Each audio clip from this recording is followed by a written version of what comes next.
in a land synonymous with ancient mysteries and timeless wonder, where the treasures of antiquity reveal glimpses of a glorious past. It is here, at the crossroads of biblical history and an extraordinary civilization, that one story still captivates the human imagination as perhaps no other ever told. It is the story and the mystery of the Exodus. The Exodus story is very important for a number of reasons. It's a story of liberation from bondage. It's a story of victory over oppressors. It's a story of how one individual can make a tremendous difference. I think it's right at the roots of our ethical system, if not our religious system. The Exodus in Jewish tradition, it's that which defines Israel as a people. God brought them out, made them his own, entered into a covenant relationship with them on Mount Sinai.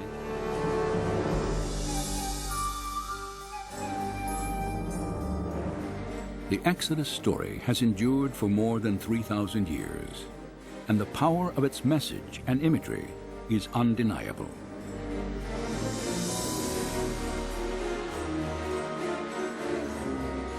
Yet, despite the religious and cultural significance of the Old Testament narrative, doubts about its authenticity have long existed.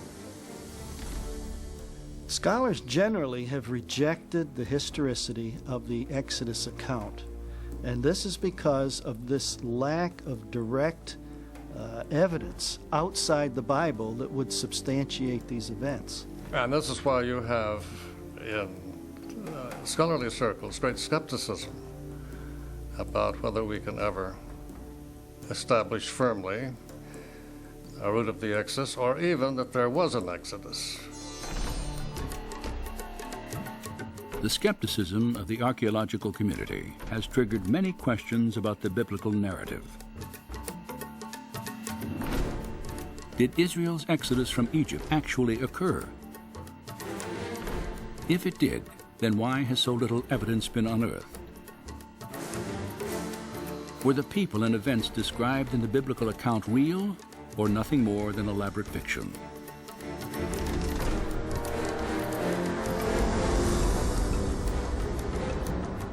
During the next hour, we will travel from the Nile Delta to the depths of the Red Sea to investigate these questions in the light of new evidence and discovery.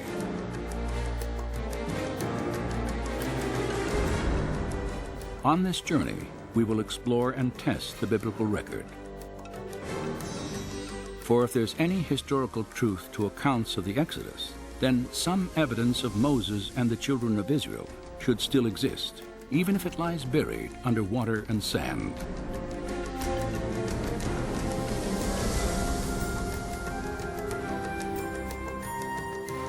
Join us now as we probe ancient mysteries to examine the Exodus story against the testimony of science, history, and archaeology.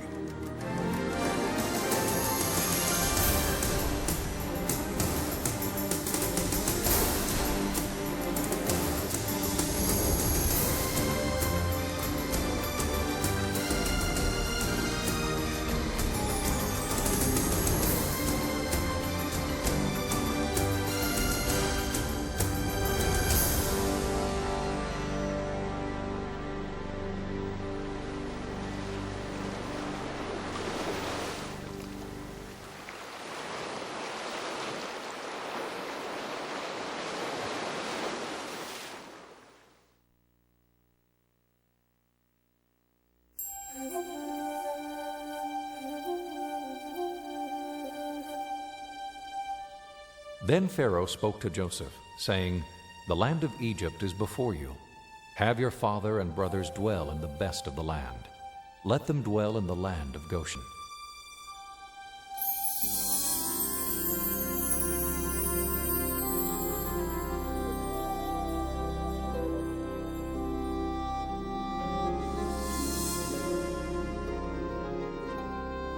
Any attempt to weigh the historical validity of the Exodus must begin here, in the Nile Delta, the biblical land of Goshen.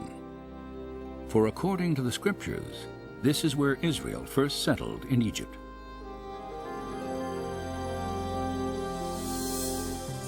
Nearly 4,000 years ago, the Hebrew patriarch Joseph, then a prisoner in Egypt, is said to have interpreted Pharaoh's dream foretelling 7 years of abundant harvest, followed by 7 years of devastating famine. After delivering this prophecy, Joseph was commissioned to oversee the harvest and storage of grain throughout the land. And when famine struck, news of Egypt's abundance spread quickly to its neighbors. There is, again, plenty of extra-biblical as well as biblical evidence of constant moving back and forth between Palestine and Egypt, particularly in times of famine. When famine ravaged Canaan, fear of starvation led Joseph's father, his 11 brothers and their wives and children, to leave their homeland and make the 200-mile journey southwest into Goshen. And as Egypt prospered under Joseph's leadership, a grateful Pharaoh offered his family permanent sanctuary in the richest area of the empire. The biblical record dates these events at early in the 19th century BC. But have archaeologists ever confirmed that a significant Canaanite population once inhabited northeastern Egypt during this time? Over the past 4 decades, extensive investigation has established the presence of ancient Israel in the Nile Delta. In 1966, just outside the small town of Cantir, an Austrian research team headed by Dr. Manfred Bietek made the first of a remarkable series of discoveries. Ruins at an excavation site called Tel El Daba are remains of what is now believed to be the earliest Israelite settlement in Egypt.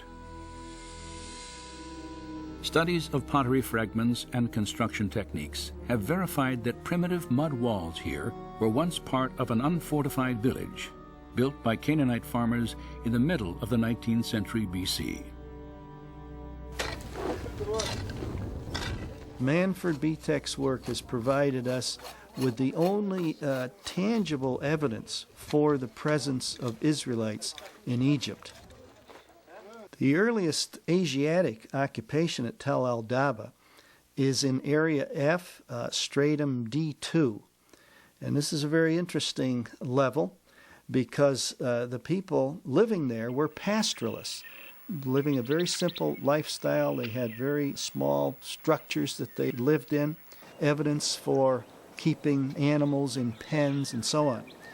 This dates to the time of Jacob, of Joseph. It's at the right place. It's an Asiatic culture. Obviously, these people were not local Egyptians. They had migrated into this area from the land of Canaan. And so this could very well be evidence for the Israelites in Egypt. While excavating in these cornfields, Manfred Bietek's team made another intriguing find. In a plot of land, later identified as Area F, they uncovered the ruins of a village. In this small village there in Stratum D2, dating to the time of Joseph, all the remains are Asiatic in nature. The material culture there is Asiatic, nothing is Egyptian. A map of the excavation site confirms its distinctly Israelite origins. And there was one house in particular which was larger than the other houses. And it was laid out in kind of a horseshoe fashion around a central courtyard. And then around this rather large structure were smaller structures. And this perhaps may be the very first house built using this design. Archaeologists immediately recognized that the design of this horseshoe-shaped dwelling was identical to structures built in Israel centuries later. It was a prototype of Hebrew architecture constructed near the time Joseph was believed to have lived in Egypt.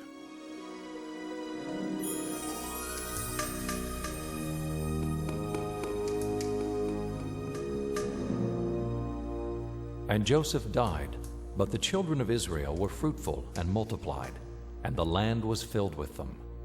Then there arose a new king over Egypt, who did not know Joseph.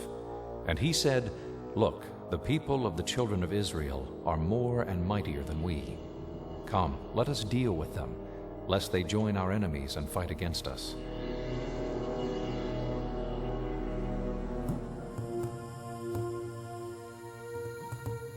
The scriptures tell us that following Joseph's death, Pharaoh drove the Israelite population into slavery. Several archaeological discoveries have also confirmed this aspect of the biblical account.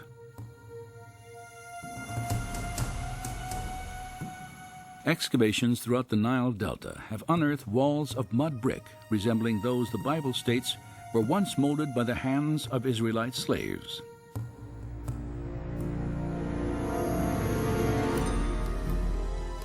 This practice was vividly illustrated in an 18th dynasty tomb painting depicting foreign slaves making bricks from mud and straw. An inscription on the mural echoes the slave master's dreaded warning. "The rod is in my hand. Be not idle."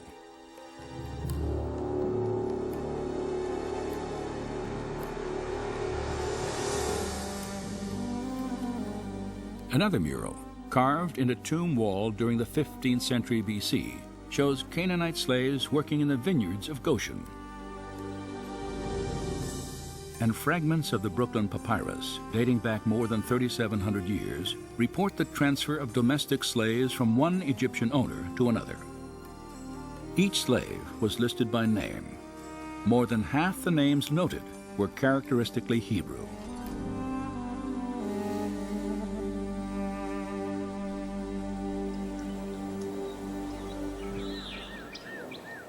There is now little doubt that a significant Israelite population lived in Egypt for several hundred years after the time of Joseph. Yet if biblical accounts of the Exodus are historically viable, then there should also be evidence of Israel's arrival in Canaan, the Promised Land, sometime between the 14th and 12th centuries BC. Such evidence does exist.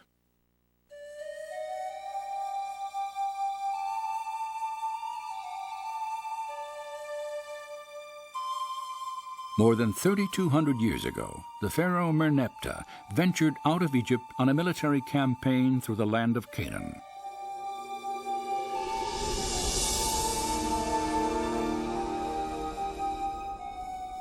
Later, in a poem proclaiming his victories, he boasted that Israel is laid waste. This inscription dates from about 1210 BC and establishes that the Israelites had arrived and settled in Canaan well before Merneptah's conquest at the end of the 13th century.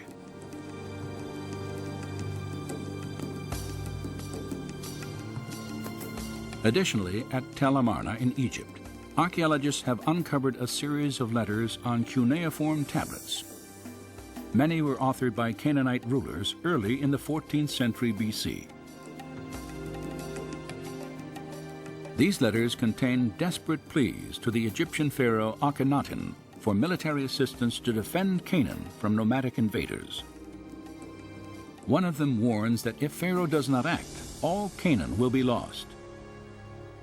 The invaders were identified by the name Apiru. And this is kind of a generic term for stateless individuals, people who weren't connected with any particular urban center. And so the Israelites undoubtedly would have been referred to as either Apiru or Asiatics by the Egyptians. I do think that the term Apiru is the origin of the term Hebrew.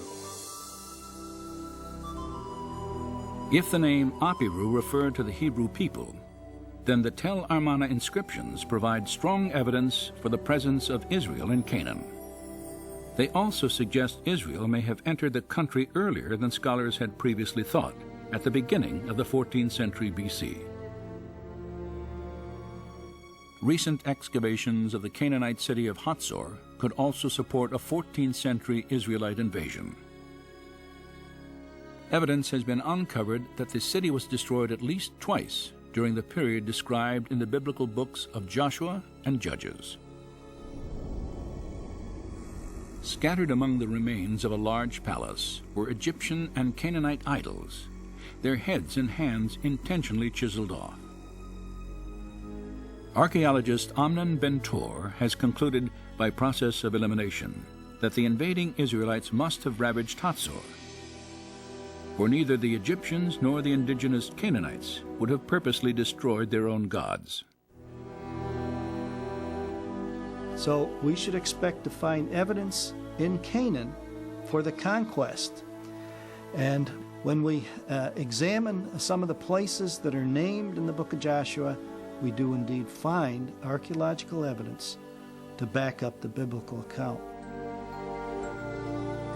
If archaeological evidence shows that Israel appeared in the Promised Land between 1400 and 1200 BC, and if it also documents a Hebrew population in the Nile Delta for centuries before these dates, then one conclusion follows. The Israelites must have migrated from Egypt into Canaan, and an exodus actually occurred.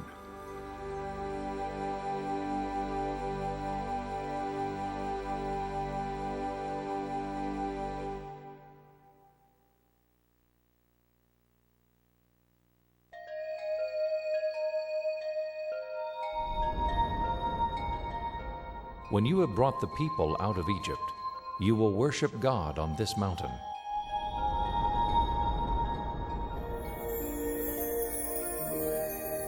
If an exodus took place, then a new question arises. What path did the children of Israel follow in their flight from Egypt? Any attempt to test the biblical record must focus along the route that the Bible itself specifies. Scholars have proposed many theories, but each must account for one fact. According to the book of Exodus, after leaving Goshen, the Israelites first set out for the holy mountain, where they were to meet and worship God.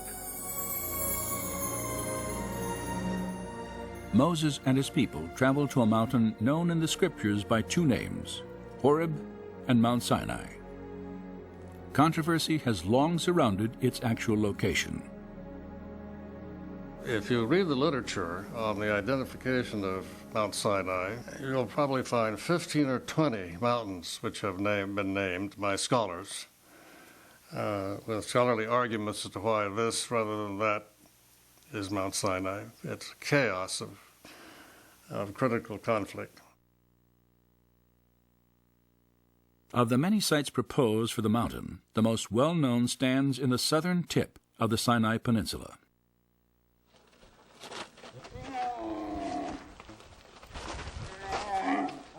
Each morning throughout the year, pilgrims from around the world climb to the 7,500-foot summit of what is generally considered to be Mount Sinai.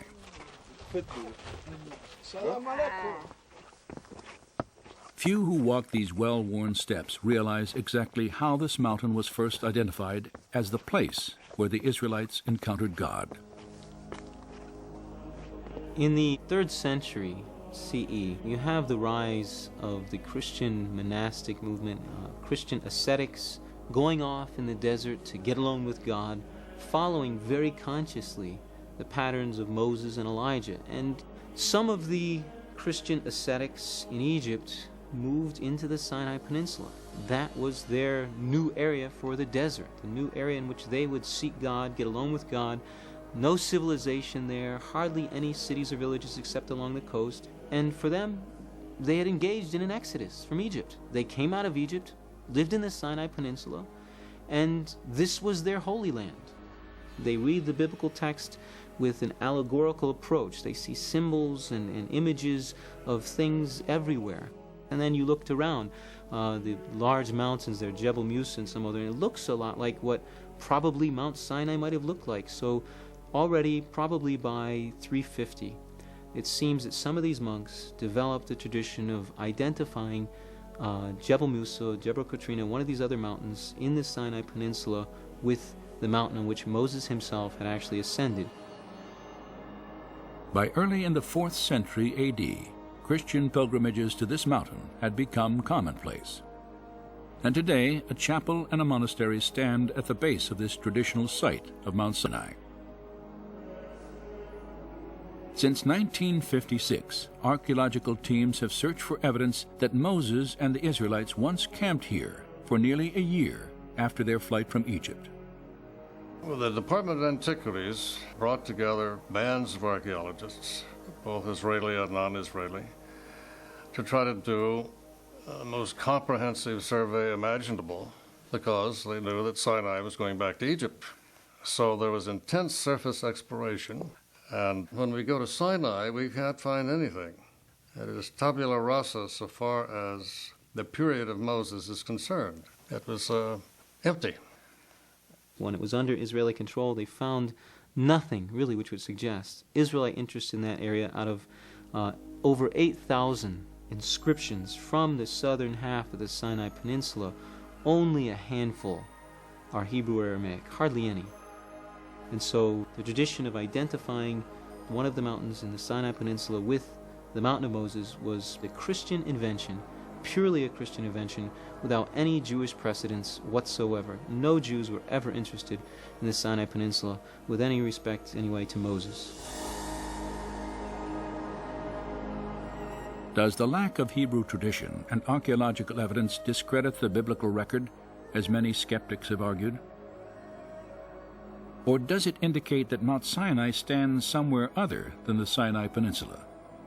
On this second question, the Bible appears to speak quite clearly.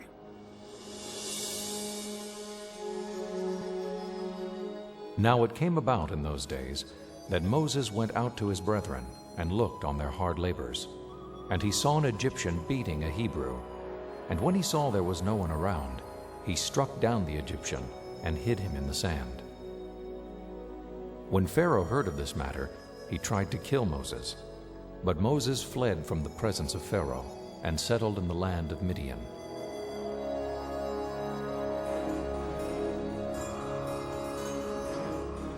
The scriptures indicate that 40 years before the Exodus, Moses fled from Pharaoh by traveling east to Midian, an ancient territory located entirely in what is now Saudi Arabia.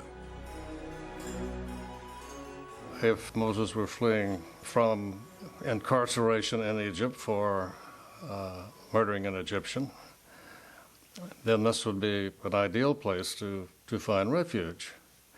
It is outside of the control and influence of Egypt.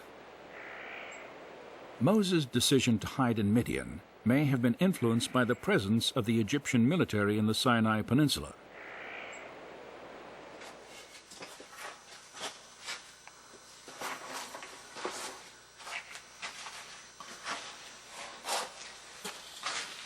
"3,500 years ago, Pharaoh's soldiers supervised the construction and operation of copper and turquoise mines throughout the southern Sinai.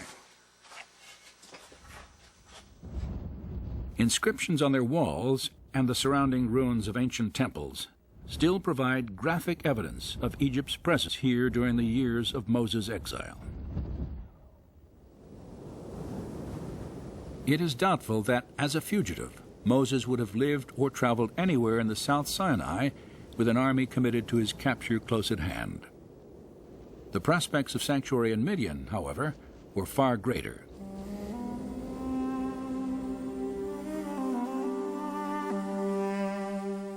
Separated by the Red Sea from the Egyptian army in the Sinai Peninsula, Moses married a Midianite woman, tended the flocks of his father-in-law Jethro, and lived in obscurity for 40 years, until the day he wandered to the base of Mount Sinai.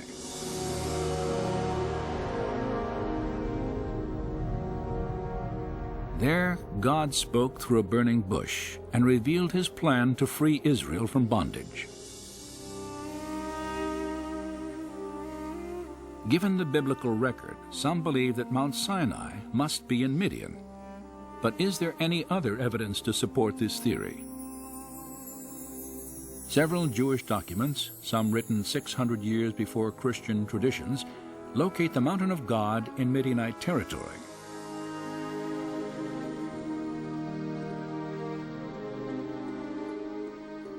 In 250 BC, a council of 70 scholars translated the Hebrew Bible into Greek for the first time. Their translation of the Exodus account presupposed that Mount Sinai stood in the Arabian Peninsula.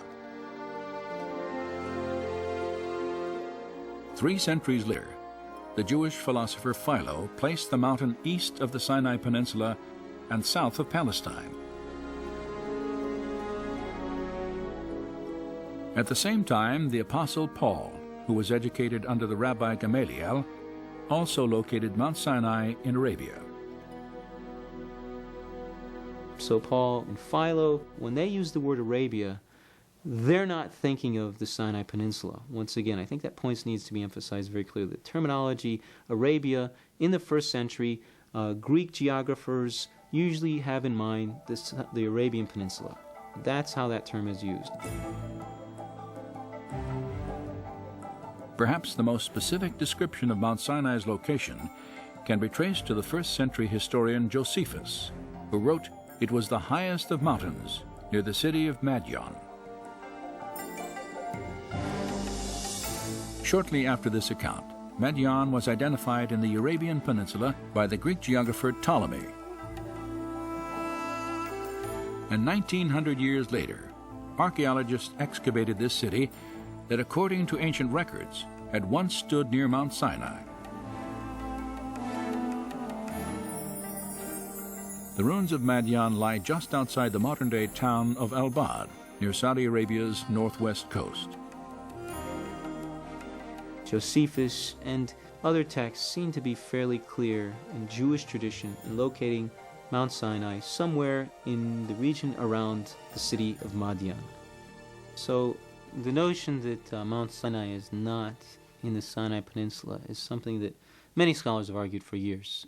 And the notion that Sinai should be placed in northwest Arabia specifically, I would say probably in continental scholarship, in other words, German and French scholars, it might even be safe to say it's the dominant idea.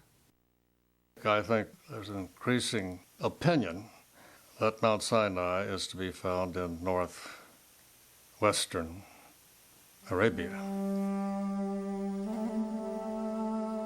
If there is historical evidence to support the location of Mount Sinai in Arabia, is there any specific mountain in this region that fits the biblical description? 15 miles east of the Saudi Arabian town of El-Bad, such a mountain may well stand. It is called Jebel Alaz. I have been always interested in archaeological finds that could confirm the truth of the Bible. I felt then I want to come in here to Saudi Arabia and see it for myself. I want to be able to say, I have seen this place. In 1996, Vivica Pontien entered Saudi Arabia on a work permit. During the following year, she made several trips to Jebel Alaz. It was very difficult to find the mountain. I think I had been there for 7 months before I came to the mountain the first time. We went around looking for it in the desert. I did 5 long day trips at 5 different occasions, just looking and looking for this place. Throughout her search, Pontien encountered a strong local tradition that Moses had once lived in Arabia. It seems to be a tradition among the locals there that this mountain range is called Jebel Musa. They call it that, and many places have the name of Moses, like there are wells near there that they call Ajin Musa or Bir Musa, which means the well of Moses. When Pontien finally reached Jebel Alaz, her attention was drawn to specific features of the mountain that resembled the biblical description. Most prominent was a jagged peak, more than 8,000 feet in elevation, and blackened as if scorched by fire. And at its base, an enormous pile of boulders, at least 15 feet high and 60 feet across. The flattened top of this structure had the appearance of being man-made, and etched into its rock faces were petroglyphs of bovine creatures, cattle and bulls.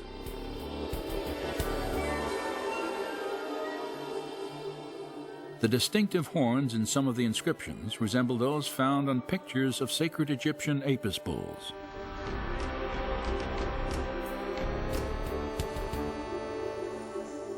Could these stones be the remains of an Israelite altar, once built at the base of a holy mountain? Conclusive investigation is not possible at this time, for Saudi law severely limits all foreign research. And they have put up archaeological signs that tells this is an archaeological area and you're not supposed to trespass here. So it's evident that the Arabs themselves consider this to be some old sites of archaeological interest.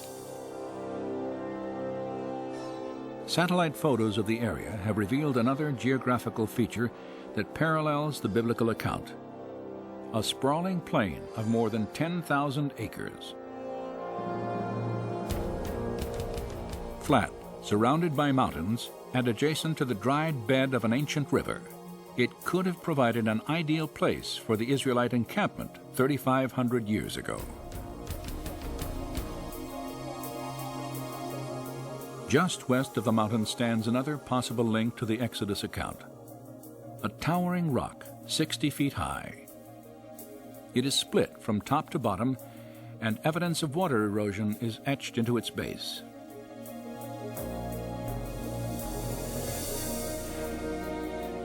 Many features of Jebel al-Lawz reflect the biblical account of Mount Sinai, and as the highest mountain in northwest Arabia, it matches ancient Jewish historical records. Based on the textual evidence, Jebel al-Lawz is as good a guess as any. It might even be the best guess. It's definitely better than anything in the Sinai Peninsula, and probably better than any other guess we have. It'd be nice to have some excavation, and that's really a desideratum. We need excavation. We need somebody who's a competent, trained archaeologist to go in, record the material carefully, submit it for dispute and debate among other scholars, because there's too many gaps in our knowledge. The intriguing similarities between Jebel al-Lawz and the biblical record may indeed stimulate new investigation here. Yet whether or not future excavations confirm this site as the actual Mountain of God, a considerable body of documentary evidence indicates that Mount Sinai is located somewhere in northwestern Arabia.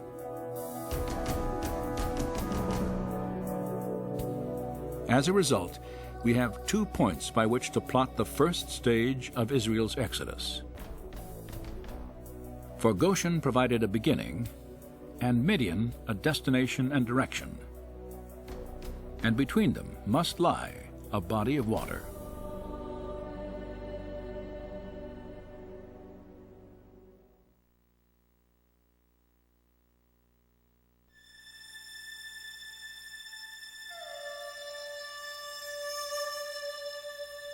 As for you, lift up your staff and stretch out your hand over the sea and divide it, and go through the midst of the sea on dry land.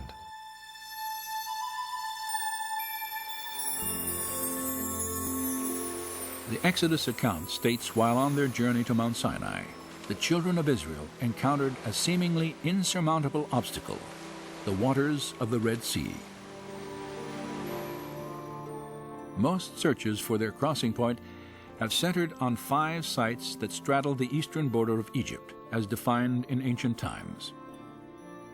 3 of these sites are inland saltwater lakes: Manzala to the north, Timsah, and the Great Bitter Lake.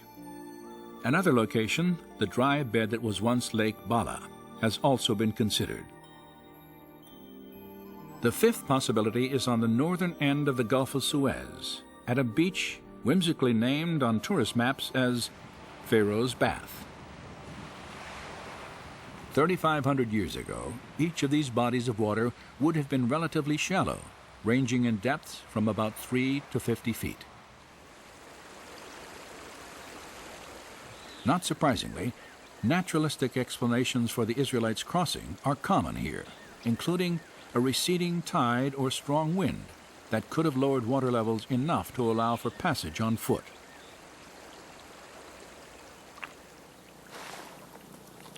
However, no direct evidence has ever emerged at any of these traditional sites to confirm the Exodus narrative. nor does their geography resemble biblical descriptions of the beach where Pharaoh's army confronted Moses and his people.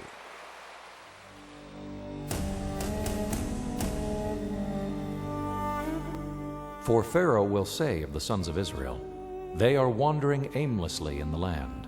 The wilderness has shut them in."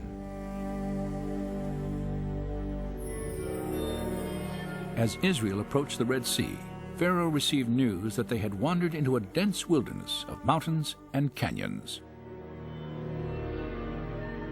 In contrast to the biblical account, the terrain near the lakes and gulf on what was then the eastern border of Egypt is predominantly flat, wide-open expanses of desert. And when Pharaoh drew near, the children of Israel cried out to Moses, "Is it because there were no graves in Egypt you have taken us away to die in the wilderness? Why have you so dealt with us to bring us up out of Egypt?" The Bible states that immediately prior to crossing the Red Sea, the children of Israel were gathered on a beach somewhere outside the borders of Egypt. In fact, the specific phrase, "out of Egypt," is used in relation to their place of encampment several times in the book of Exodus, creating an obvious contradiction between the scriptures and familiar interpretations of the story. For if traveling west to east, the Hebrews were trapped on the shore at any of the traditional crossing sites, they would still have been clearly within the borders of Egypt when God parted the waters.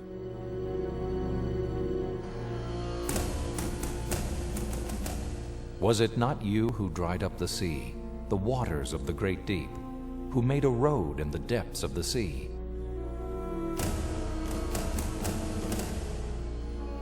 Popular theories that claim the Israelites walked through a shallow lake or marsh of reeds also contradict descriptions in the biblical record.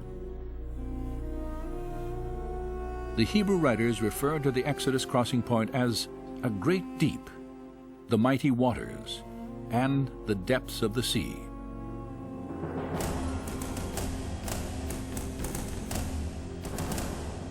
And the Egyptians pursued and went after them into the midst of the sea.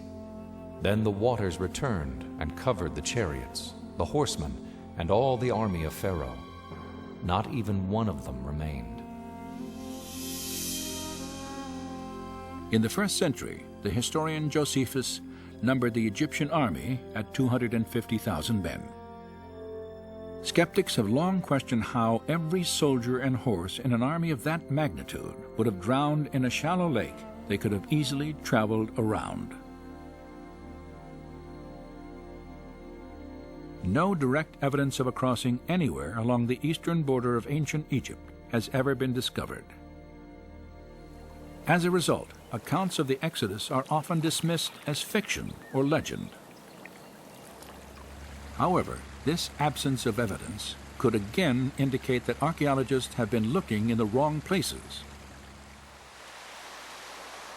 For if the biblical descriptions are accurate, then the Red Sea, Moses, and the Israelites may be located somewhere other than the lakes and gulf that separate Egypt from the Sinai Peninsula.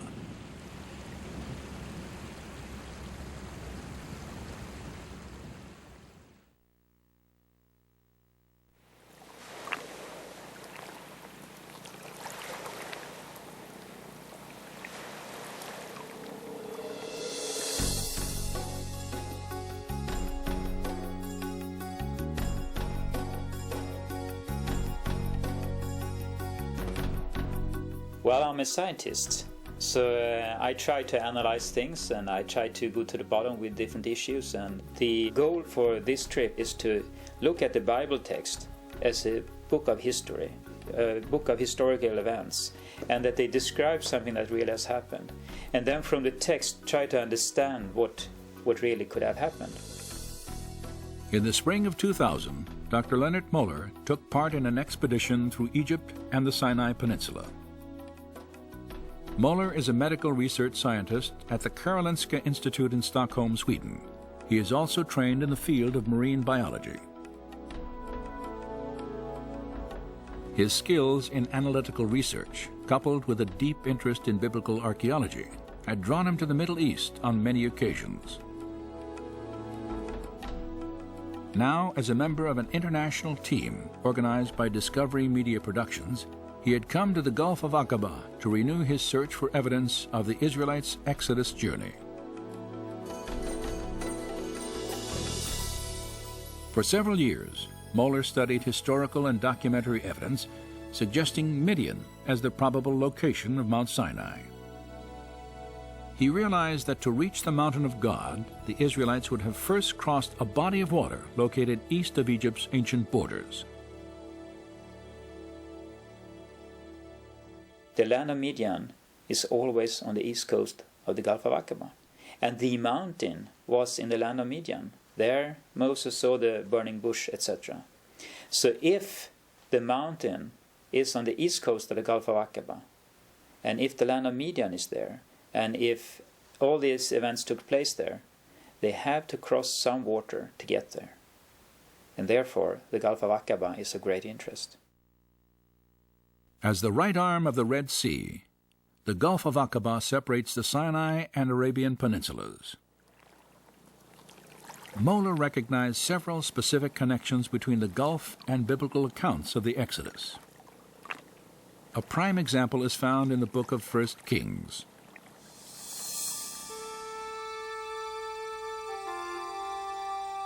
In approximately 950 BC, King Solomon is said to have built his navy at Etzion-Geber, near Elath, an ancient city on the northern coast of the Gulf of Aqaba.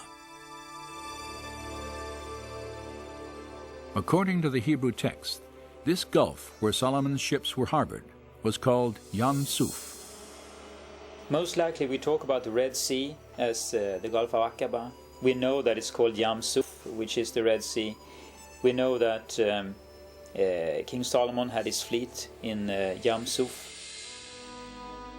This Hebrew name, Yam Suf, also plays a prominent role in the Exodus account, for it is used to identify the waters crossed by Moses and his people.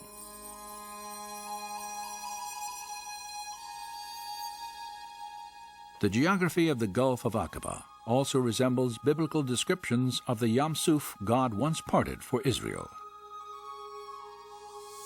Aqaba is extremely deep, plunging more than a mile in some spots. It is adjacent to a dense wilderness of rugged mountains. And it is located clearly outside the borders of Egypt, as recognized during the time of Moses. These similarities to the scriptures have led Leonard Moeller and others to theorize that the Gulf of Aqaba is the Red Sea of the Exodus story. And if they are correct, then two distinct possibilities for a crossing point exist. The first is located on the bottom of the Sinai Peninsula, at the Straits of Tiran.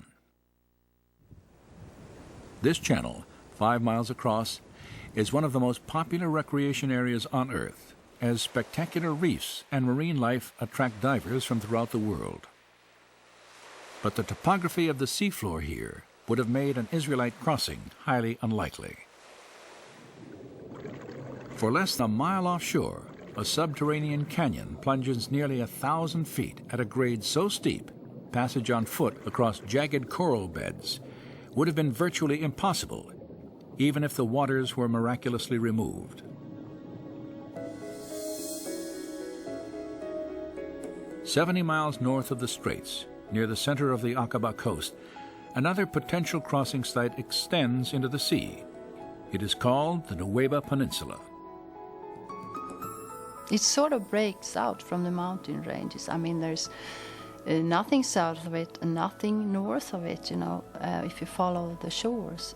Suddenly this peninsula just breaks out from the mountain range into a large plains.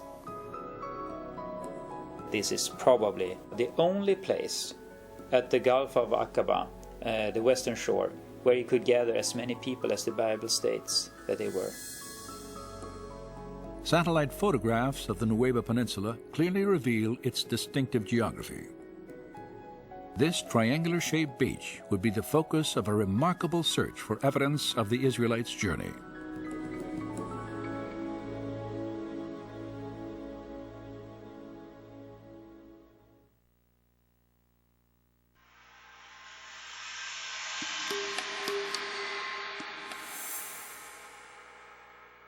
When Pharaoh let the people go, God did not lead them on the road through the Philistine country. For he said, if they face war, they might change their minds and return to Egypt. So God led the people around by the desert road toward the Red Sea.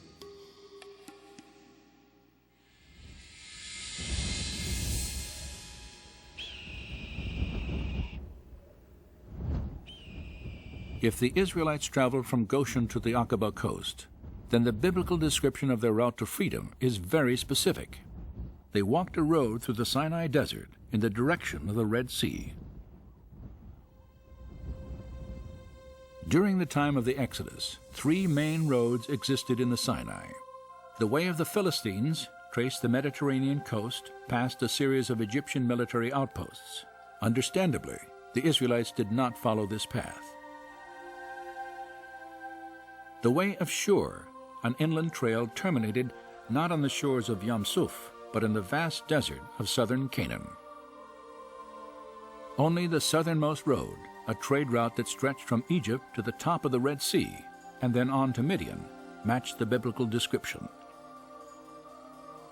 It's a route that runs through more or less central Sinai from the Egyptian cities which are in the Nile Delta, and then on down to northwestern Arabia. This is a period when the incense route was beginning to develop. So we do have evidence of travel back and forth between Egypt and what we would call Midian. Located above the peninsula's rugged mountain ranges, this trade route was well suited for travel, as its flat, hard-packed terrain made long journeys on foot manageable and commonplace. When Moses fled from Pharaoh after killing an Egyptian slave master, he would have followed this route to sanctuary in ancient Midian. Then, 40 years later, he led his people out of Egypt over this same desert road again.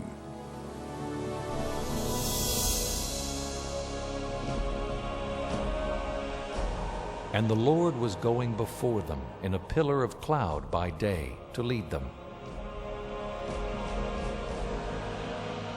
and in a pillar of fire by night to give them light, that they might travel by day and night. The Swedish Bible says clearly that they were traveling both day and night, and at night they had this pillar of fire leading them and enlightening them, and at day it was this cloud that I guess also overshadowed them because of the heat of the day, so they could travel both day and night. By walking through the desert during the cooler hours of the early morning and night, the Israelites could have crossed the Sinai in approximately 3 weeks, the time allowed by the biblical record.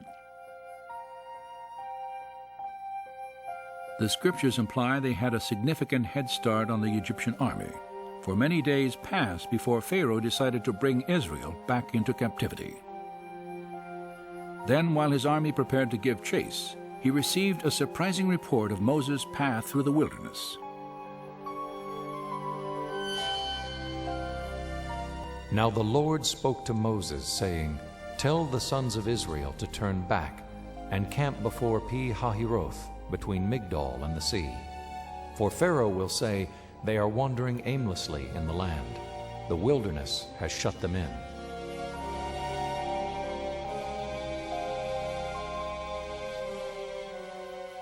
And it says in the scripture that they turned. And that could be interpreted in different ways, but our understanding is that they turned southwards, and Pharaoh then was so certain about that they were trapped within the peninsula. This satellite photograph defines the Israelites' unexpected change of course.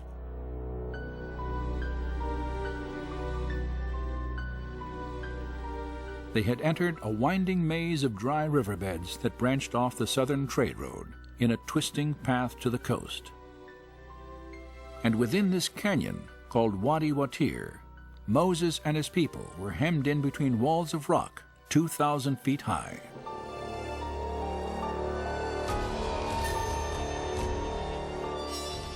Once you're into this wadi, you can't turn either left or right. You have to go, just follow it all the way.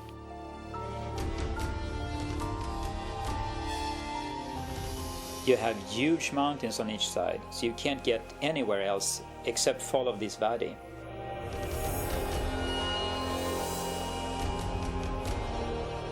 You can see the mountains are high and they're coming closer and closer, and the road is going, how do you say, back and forth between those mountains.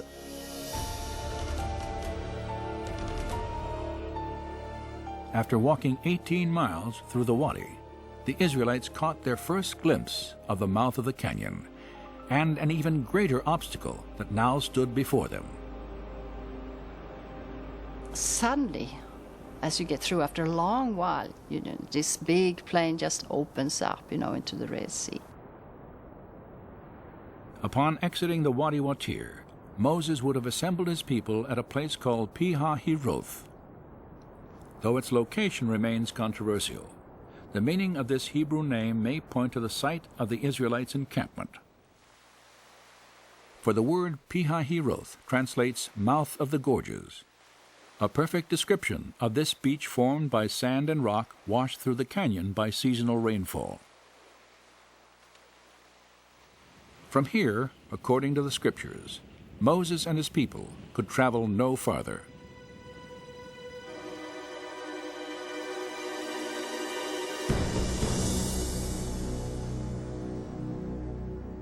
Then the Egyptians chased after them with all the horses and chariots of Pharaoh, his horsemen and his army. And they overtook them camping by the sea, beside Pi-hahiroth.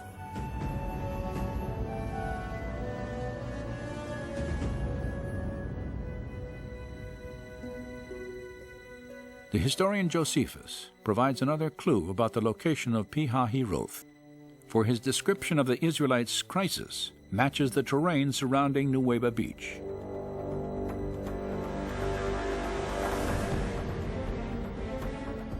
Now, when the Egyptians had overtaken the Hebrews, they also seized on the passages by which they imagined the Hebrews might fly, shutting them up between inaccessible precipices and the sea. For there was on each side a ridge of mountains that terminated at the sea, which were impassable by reason of their roughness and obstructed their flight. When and if they ended up at this peninsula, then of course they would have been in a very desperate situation. And according to the Bible, Moses didn't know anything what to do. He was completely trapped. The people wanted to kill him, surrounded by mountains, the sea, and they couldn't go anywhere. At Nuweiba Beach, the Israelites were surrounded by mountains to the north and south, an ocean to the east, and the Egyptian army to the west. Hopelessly trapped, it is not difficult to understand their anguished cry to Moses, "Why did you lead us out of Egypt to die?" In response, Moses again looked to God for deliverance.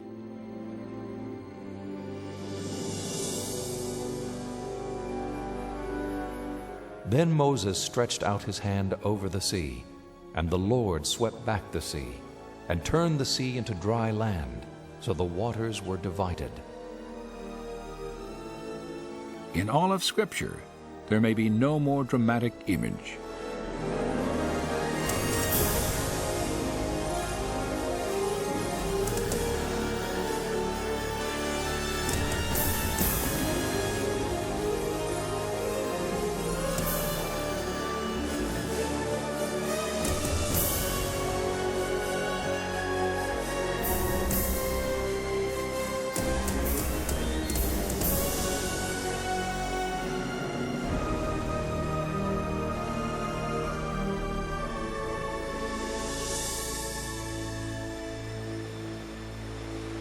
The biblical account of an ocean divided, Israel's passage to safety, and the destruction of Pharaoh's army defy naturalistic explanation. But if these events did occur, then physical evidence could still lie off the shore of the Nueva Peninsula. For more than 20 years, divers and explorers from 3 continents, each intrigued by clues linking the Gulf of Aqaba and the biblical Yam Suf, have come to Nuweiba Beach seeking possible evidence of an Israelite crossing.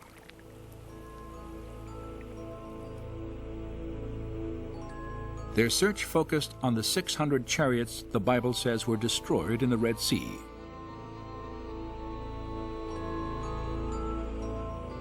Inscriptions thousands of years old, and the few chariots recovered from ancient tombs reveal much about the construction of these legendary vehicles of war.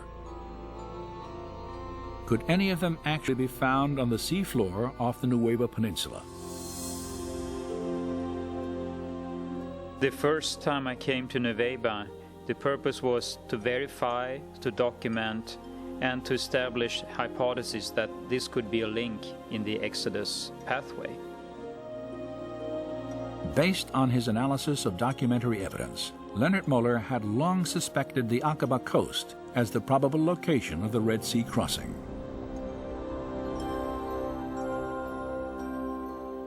In 1997, he heard reports from other divers who claimed to have found unusual coral structures, some resembling the shapes of chariot wheels.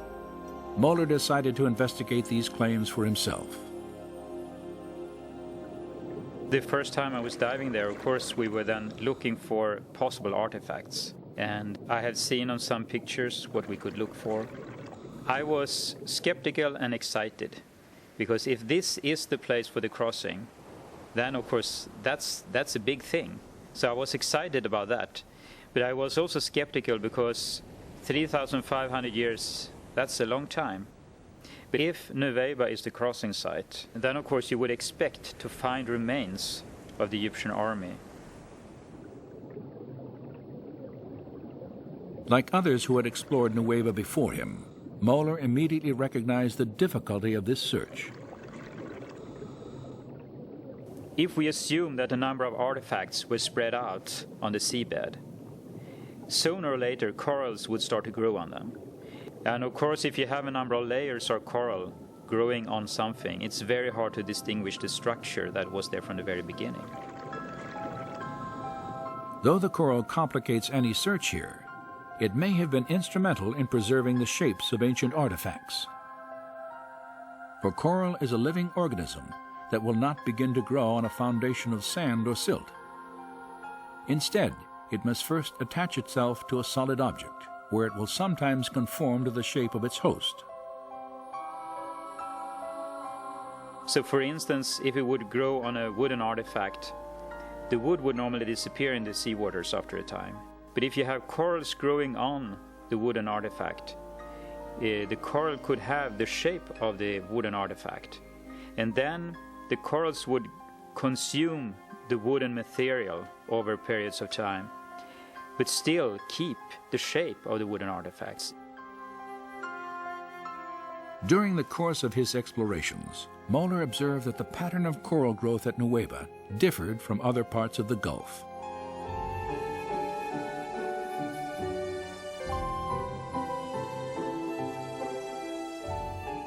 Unlike the coral at the northern and southern ends of Aqaba, which often forms large, dense reefs, some covering many acres, the formations at Nuweiba Beach are generally smaller and scattered randomly across the seafloor.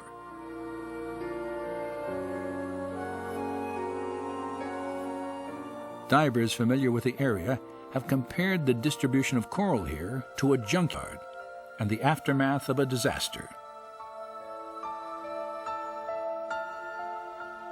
This description is fitting, and among the strange formations in these waters, many display features indicative of human engineering.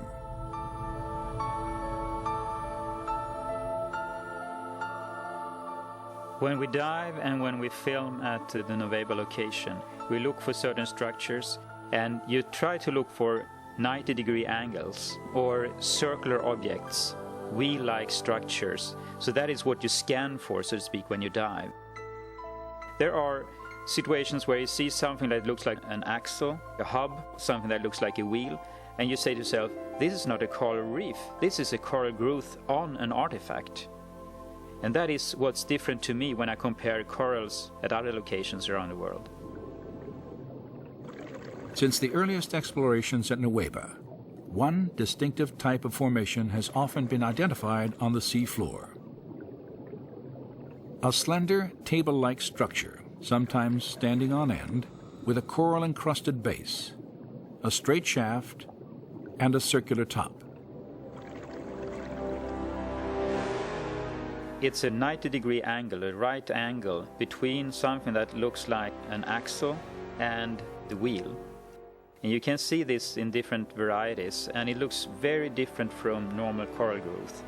And it is like a man-made structure with a coral growth on it.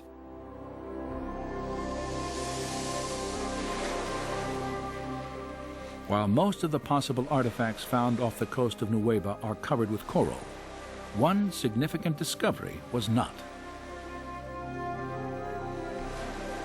There is one find at the Nueva location that is of great interest, and that is the gilded wheel.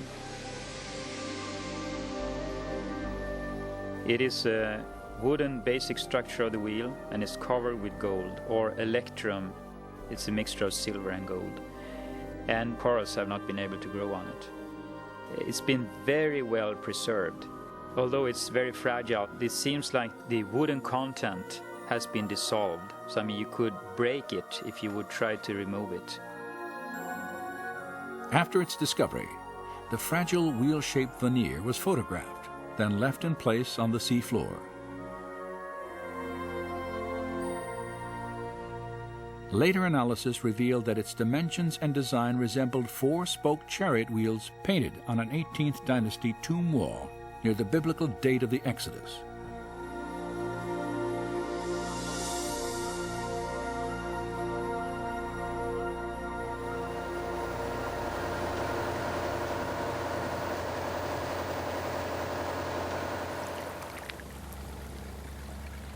After reviewing photographic evidence and making several dives of his own, Moeller concluded that a more systematic investigation of the Nueva seafloor was warranted.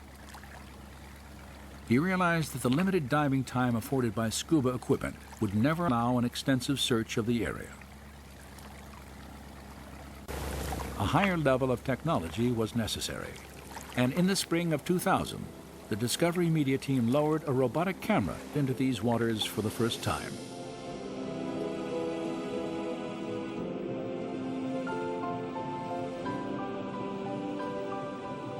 This has never been done. No one have been in the area at all with a remote control camera.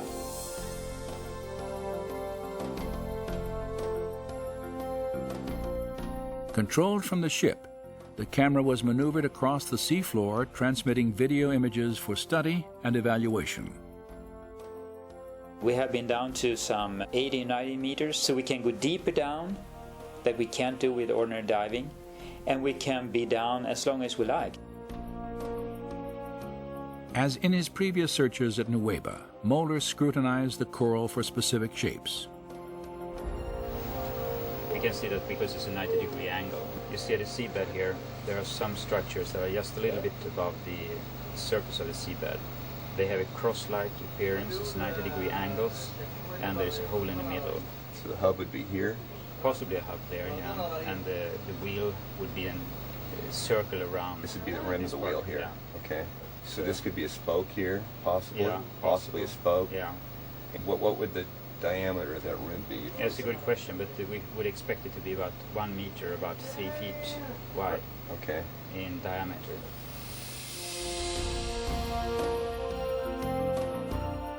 The robotic camera's survey revealed many shapes and objects familiar to Moeller, including coral formations with right angles, arches, discs, and straight shafts fused into larger masses that had the appearance of twisted wreckage.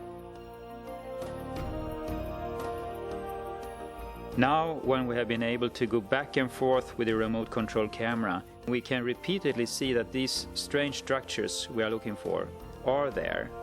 Not at one place but you see them again and again and again.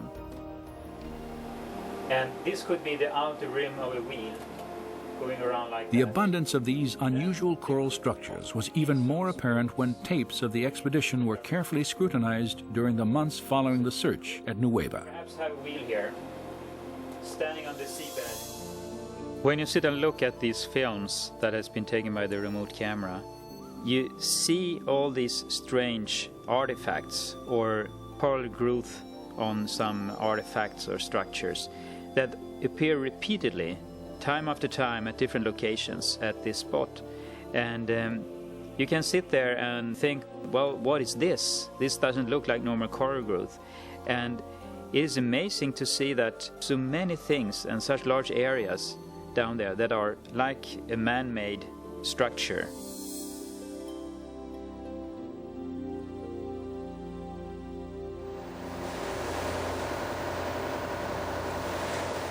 While the robotic camera logged hours of video documentation, Viveka Pontien and other divers on a second research vessel used metal detectors to evaluate specific structures on the sea floor.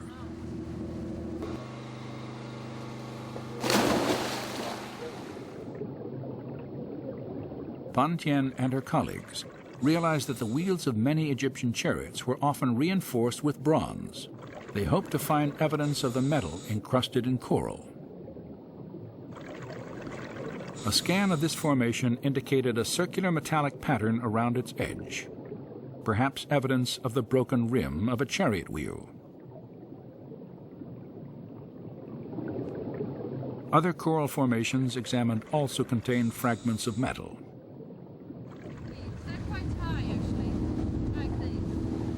Viveka Pontien's interest in this research was heightened by a discovery she had made 3 years earlier, 8 miles due east of the Nueva Peninsula.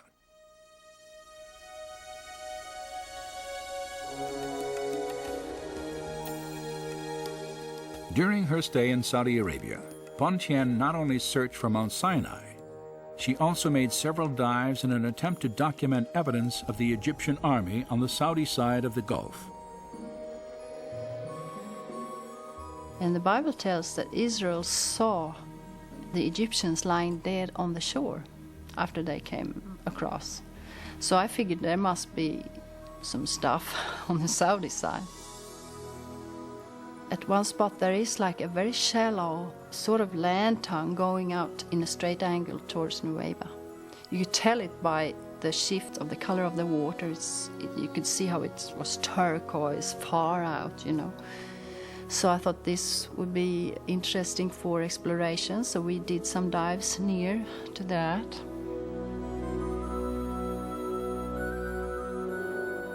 The scattered, irregular coral formations on the Saudi side of Aqaba resemble those previously found off the Nueva Peninsula.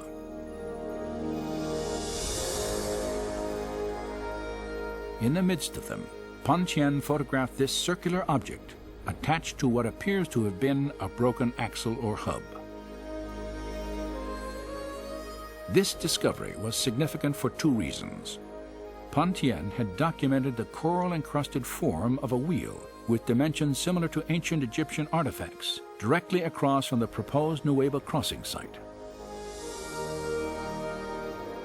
Her find also provided independent confirmation of earlier evidence establishing wheel-like formations on both coasts of the Red Sea, in accordance with descriptions in the biblical record. And the Lord looked down on the Egyptian army, and he made the wheels of their chariots come off.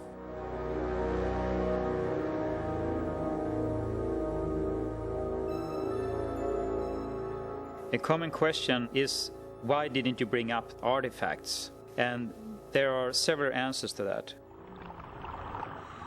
The best thing to do when you find something is just to keep it in position. Document it, but keep it in position. It's very easy to destroy anything. And the other thing, it's illegal to remove artifacts, but also you're not allowed to bring up any corals from the Red Sea.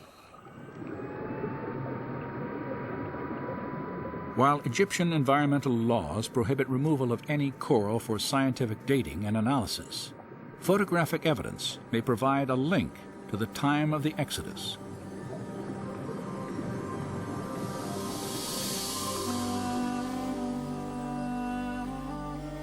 Scholars have recognized that the design of the chariot wheel can be used to identify specific periods in Egyptian history. In the waters of Aqaba, it appears that remnants of 4- and 6-spoke wheels have been discovered. These designs were used simultaneously only during Egypt's 18th dynasty and no later than about 1400 BC, a time frame that coincides closely to the biblical date of the Exodus.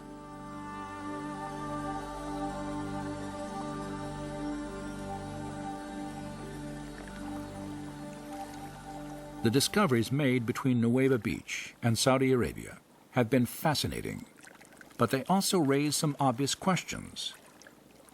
If God parted these waters, how could a large group of people, including the elderly and the very young, have walked across the Gulf of Aqaba? And since we know that the Gulf of Aqaba is terribly deep, because there is a very deep section in the crust of the earth that goes from the Dead Sea through Gulf of Aqaba, down through the main part of the Red Sea and down into Ethiopia, and it's called the Rift Valley there. The imposing terrain of the Great Rift Valley is evident in the towering mountains that line the Aqaba coast. They drop straight down into the sea, creating an underwater canyon more than a mile deep, a seemingly impassable divide, even if devoid of water.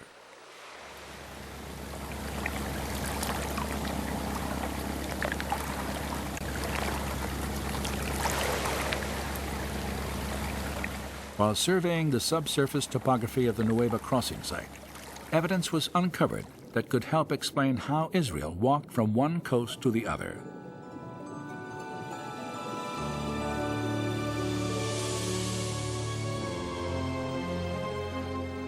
At its deepest points, the Gulf of Aqaba plunges more than 5,500 feet. Yet the ocean floor off the coast of Nuweiba Beach rises up several thousand feet from this trench, creating a wide, flattened ridge that the Israelites could have crossed once the Red Sea was divided.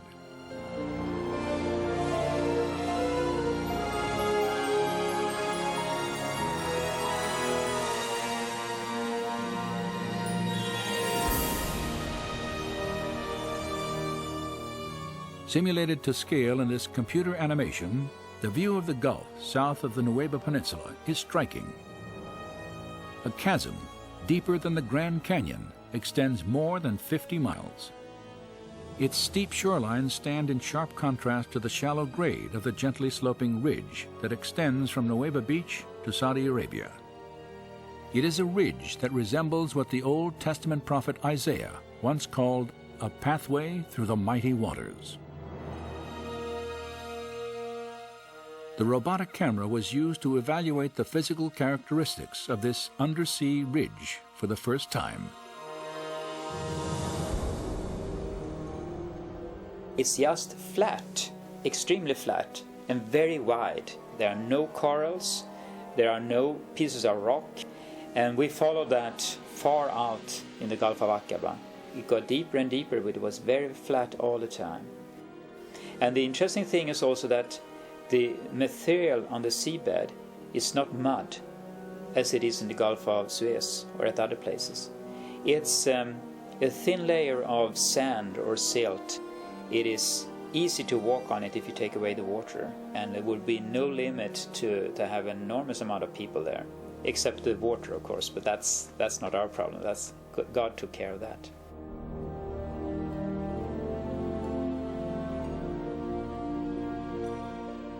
Thus says the Lord, who makes a way through the sea and a path through the mighty waters.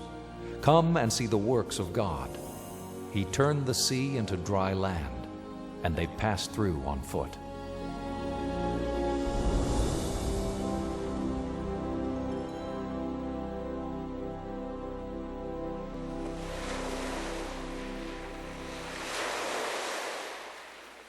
While the existence of an underwater ridge stretching from Nuweiba Beach to Saudi Arabia may make it easier to understand how the Israelites could have crossed the Aqaba Gulf, it does not explain the actual parting of these waters in the manner described by the writers of the Exodus account. My understanding at Nuweiba is that if the water was removed so they could cross there, it is nothing that we could explain from a scientific point of view, period. Well, if you look at the Red Sea crossing as it's described in the Bible, what you clearly see there is this situation where a wind has come up and has dried out the land for them to cross. But then there's this element where the waters have formed a wall to the left and the right of the Israelites as they pass through. And they say that 2 or 3 times, so it's quite clear in their memory that the waters were like a wall. And there's just no naturalistic explanation for something like that.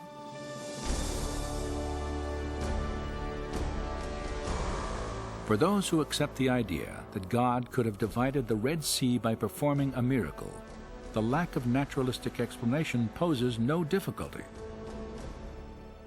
Scholars, however, have generally assumed that miracles are impossible because they violate the laws of nature. As a result, any document based on a miraculous event must be historically unreliable. This reasoning, though widespread, is not without opposition. Some scholars, including the late Oxford philosopher and writer C.S. Lewis, have noted that accounts of biblical miracles display features of genuine historical literature. Lewis, in particular, argued that miracles, properly understood, never violate natural law. It is inaccurate to define a miracle as something that breaks the laws of nature. It doesn't. Laws of nature tell what will happen, provided there's no interference. A miracle is an interference with nature by a supernatural power. Miraculous elements in a biblical narrative do not, therefore, preclude its historicity. C.S. Lewis believed that miracles are acts of God, and therefore entirely possible if there is a God to take action.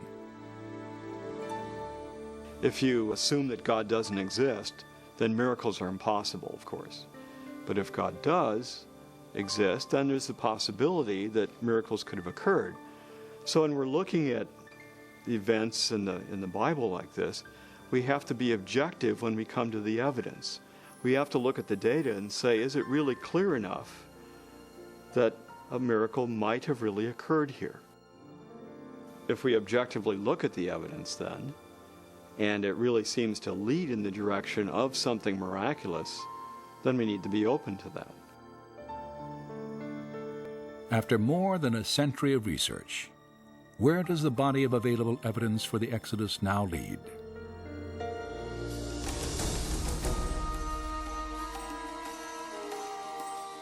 Many archaeologists have attempted to trace the path of Israel's journey to Mount Sinai. The routes they have most frequently proposed have yielded little or nothing in the way of actual confirmation.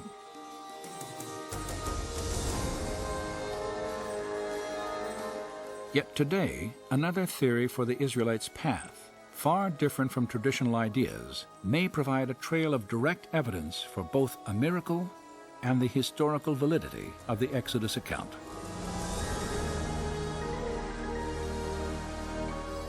Beginning in northeastern Egypt, Egyptian records and archaeological excavations document the presence of a Hebrew slave population several centuries prior to the probable time of the Exodus.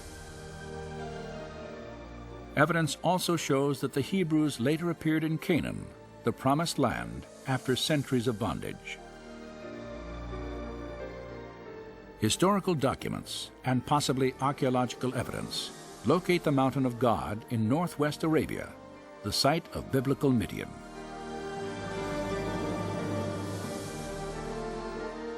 And a trade route leading to Midian, intersected by a system of riverbeds terminating at the Aqaba coast, matches biblical and historical descriptions of the Israelites' path to the Red Sea.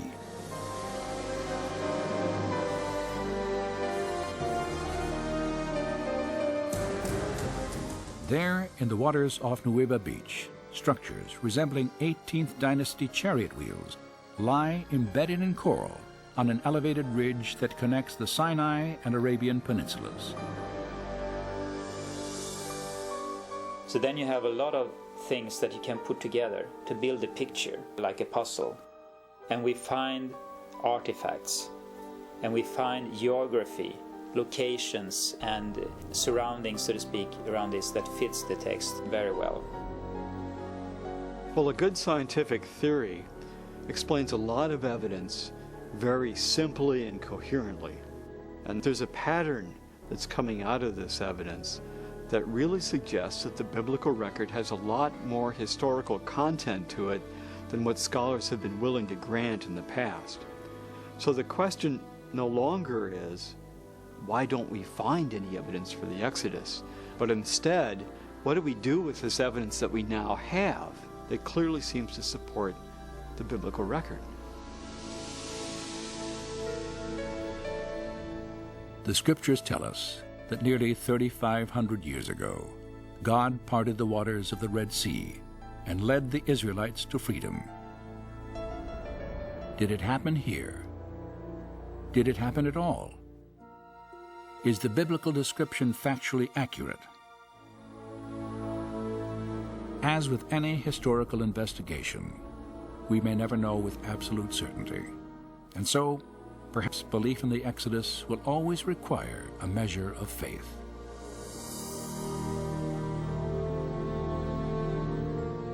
But facts and faith need not conflict, as recent discoveries suggest. For history and archaeology have now uncovered compelling reasons to reconsider the extraordinary claims of the Exodus story.